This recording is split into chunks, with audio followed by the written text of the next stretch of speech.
लोकसभेच्या निवडणुकीसाठी उपस्थित असलेले सर्व कार्यकर्ते बंधू भगिनींनो, मंचावरचे सर्व सन्माननीय, आपण बघित असेल की निवडणूक लागल्यानंतर हा पालघर जिल्हा हा एक इलेक्शन टुरिझम झालेला आहे. कोण दिल्लीत न येते, कोण गुल्लीत न येते, कोण महाराष्ट्रात न येतं आणि सगळं इथे येतात, फिरून जातात. म्हणून माझ्या मित्राने एक कविता लिहिली ती मी वाचतोय. कोणी महाराष्ट्रातल्या गल्लीतून आलाय, कोणी दिल्लीतून आलाय. आमचे वसई आमच्यासाठी पॉलिटिकल टुरिझम झालाय. मोठे मोठे तोफ येतात, हेलिकॉप्टर लँड होतात, बुक झाली मोठी हॉटेल, भरलेल्या बागा इकडे तिकडे नेत आहेत. प्रसिद्धीसाठी यांची जीभ घसरते, मतांसाठी दर्जाही पडलाय. कर्तृत्वाची चर्चा नाही, जाती धर्माचा खेळ मांडलाय. बस झालं, बस झालं. आता गुंडाळा तुमचा पॉलिटिकल टुरिझम. आमचा गाव ही आमची माती, आमचा कार्यकर्ता आमची नाती. आमचे प्रश्न, आमच्या अडचणी कोण सोडवणार आम्ही जाणतो. आमच्या हक्काच्या माणसाला आम्ही नेता आमचा मानतो. तुम्हालाही निवडणुकीसाठी शुभेच्छा. आम्ही संयम पाळतो म्हणून माजू नका. तुम्हालाही निवडणुकीसाठी शुभेच्छा.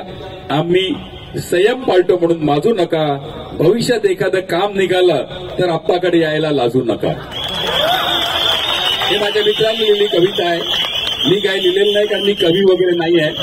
मी एवढं सांगू इच्छितो की गेले 14 दिवस झाले निवडणुकीची निशाणी मिळाल्यानंतर आपण सर्व ज्या द्वेषाने प्रचारात उतरलेले आहेत, विरोधकांची पायाखालची माती यांनी घसरलेली आहे. मतांची आकडेवारी माहिती आहे. 3 आमदार आपल्याकडे आहेत, कोणाकडे एवढे आमदार नाहीत. आपल्याकडे नगरसेवक आहेत, पंचायत समिती जिल्हा परिषदेचे मेंबर आहेत. 21 लाख मतांपैकी 60 लाख मतदार आपल्याकडे आहेत.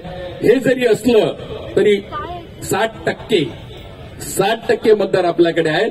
हे जरी असलं तरी आपला सबंध ग्रामीण भाग म्हणजे तलासरी, वाडा, जव्हार, मोखाडा, विक्रमगड, डहाणू आपले राजेश पाटील, आप्पा सगळ्यांनी पिंजून काढलाय. निवडणूक आहे, राजकारण आहे, डेमोक्रॉसी आहे. सगळे येणार जाणार. विजयी हा आपल्याच उमेदवाराचा होणार हे सगळे जाणतात. आमचे सगळीबाई म्हणाल त्याप्रमाणे जाती धर्माच्या नावाने मतं मागतात, घाबरवून मतं मागतात. आमच्याकडे काही एक मशालवाले आले, त्यांनी अल्पसंख्याकांना साथ घातली की यांना मतं दिली तर हे अमुक अमुक ठिकाणी होतील. आप्पा त्याचं उत्तर देतील.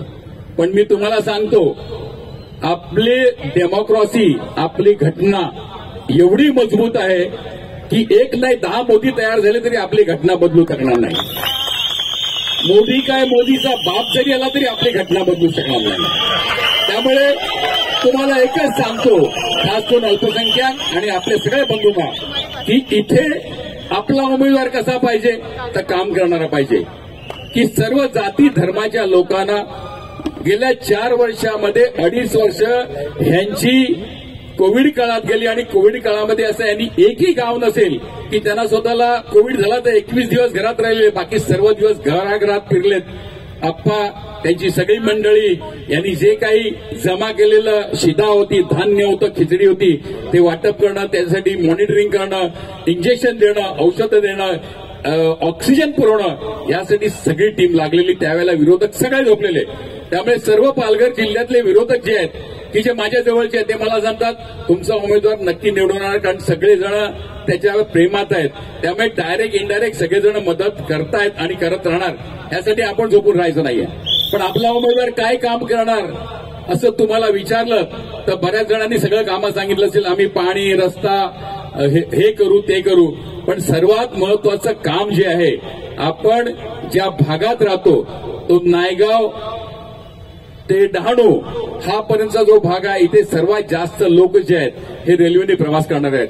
त्यामुळे रेल्वेच्या ज्या समस्या आहेत, ह्या जटिल समस्या आहेत. मी सगळ्या विषयाला काय हात घालणार नाही. पण तुम्हाला माहित असेल सांगतो की मुंबईपर्यंतची जी सबर्बन विरार होती 1925 सालपासून होती. आणि आप्पांनी जेव्हा सुरेश कलमाडी रेल्वे मंत्री झाली, त्या सुरेश कलमाडी निवडून आले तेव्हा राज्यसभेला आप्पांनी त्यांना मत दिलेलं आहे. आणि आप्पांनी त्यांना एक पत्र दिलं की ही जी सबर्बन आहे ती तुम्ही पुढे न्या डहाणूपर्यंत. ती डहाणूपर्यंत गेली. पण आता लोकांची मागणी आहे ती सबर्बन बोर्डीपर्यंत जायला पाहिजे.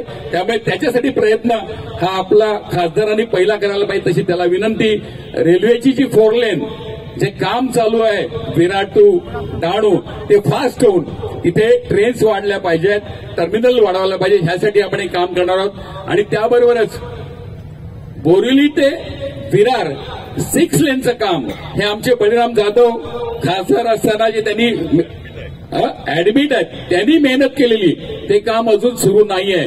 त्यासाठी आपले आमदार आणि इकडे बसलेली सगळी टीम, नारायण मानकर असो का कोणी दिल्लीला जातात आणि सगळी आपली कामं मंजूर करून आणतात, ते पहिलं काम करणार आहेत. बोरिवली टू विरार 6 लेन रेल्वेचं काम एकदम प्रायोरिटीने करण्याचं. आणि हे करत असताना रेल्वे स्टेशनची गर्दी जी आहे ही गर्दी कमी होऊ शकते का? नाही होऊ शकत, वाढणारच आहेत. तर त्यासाठी काय करणार आहेत? त्यासाठी आम्ही जो आराखडा आखलेला आहे त्यामध्ये वसई तालुक्यातली जी स्टेशन आहेत नायगाव, वसई, नालासोपारा, विरार नारिंगी, विरार वैतरणा ही साधारण 5-5.5 किलोमीटर अंतरावर आहेत.